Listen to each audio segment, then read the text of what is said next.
Share করছি। প্রথমে আলুটাকে কেটে নিয়েছি, কিছুটা একটু সিদ্ধ করে নিয়েছি, আর কী কী মশলা নিয়েছি সেটা দেখাচ্ছি। এটার সঙ্গে আছে টমেটো আর শুকনো লঙ্কা বাটা, আর আদা আর রসুন বাটা, জিরে ধনে বাটা, চিংড়ি, কুচনো পেঁয়াজ, তেজপাতা, গোটা গরম মশলা, গোটা জিরে আর একটা শুকনো লঙ্কা। এই মশলা এঁচড়ের মধ্যে দেবো।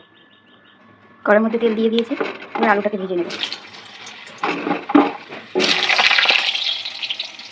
আমার আলুটা লাল লাল করে ভাজা হয়ে গেছে, এবার তুলে নেব। এর মধ্যে চিংড়ি মাছগুলো ভেজে নেব।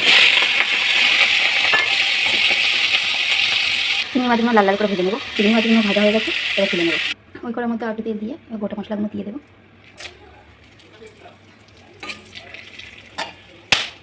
এবার কুচানো পেঁয়াজটা দিয়ে দেবো।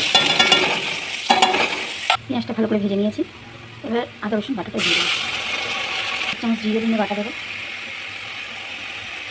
টমেটো আর লঙ্কা বাটাটা দিয়ে দেবো। হলুদ গুঁড়ো দেবো। লঙ্কার গুঁড়োটা আমি আর দেবো না, যেহেতু লঙ্কা বাটাটা দিয়েছি, লঙ্কার গুঁড়োটা আর দেবো না। এবার মশলাটা কষাতে থাকবে যতক্ষণ না তেল ছাড়ে। আমার মশলাটা কষানো হয়ে গেছে, এবার একটু জল দিয়ে দেবো।